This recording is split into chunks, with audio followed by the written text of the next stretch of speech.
Demokrasiye birlikte sahip çıkabiliriz.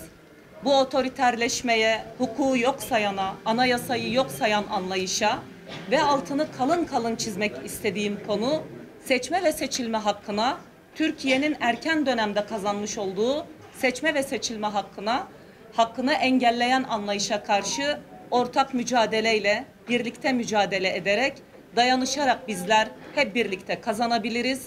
Bugün Hakkari'de gerçekleşene duyarlılık İstanbul'da da, Ankara'da da, İzmir'de de en güçlü şekilde gelişirse, bu dayanışmamızı hep birlikte sürdürürsek, elbette bizler bu kayyımcı anlayışı, bu siyasi darbeci anlayışı hep birlikte püskürtebiliriz.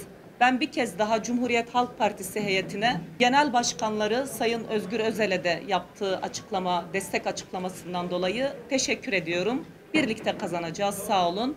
Bugün MHK kararıyla Genel Başkan Yardımcımız Sayın Zeliha Aksas Şahbaz, Antalya Milletvekilimiz Cavit Arı ve Bursa Milletvekilimiz Kayahan Palay ile birlikte Hakkari'de yaşanan bu antidemokratik uygulamaya, kayyum atama kararına tepkimizi göstermek ve yine aynı zamanda Hakkari'li hemşerilerimizle ve bu kayyum uygulamasından en çok zarar gören, en çok mağdur olan DEM Parti ile dayanışmamızı göstermek için buradayız.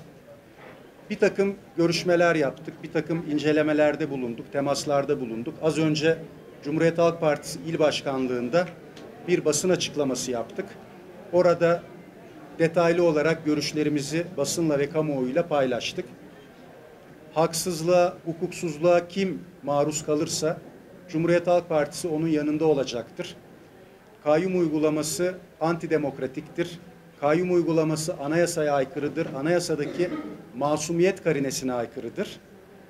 15 Temmuz hain darbe girişimi sonrasında 674 sayılı kanun hükmünde kararname ile getirilen ve daha sonra yasalaşan belediye kanununun 45. maddesindeki değişiklikle hala o dönemin olağanüstü hal döneminin, darbe döneminin konforundan yararlanmaya, faydalanmaya çalışan bir iktidar anlayışı görüyoruz.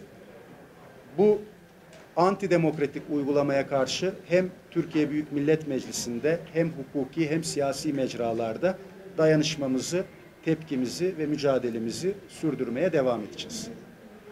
Ben Sayın Genel Başkan'a da teşekkür ediyorum. Teşekkür ederim.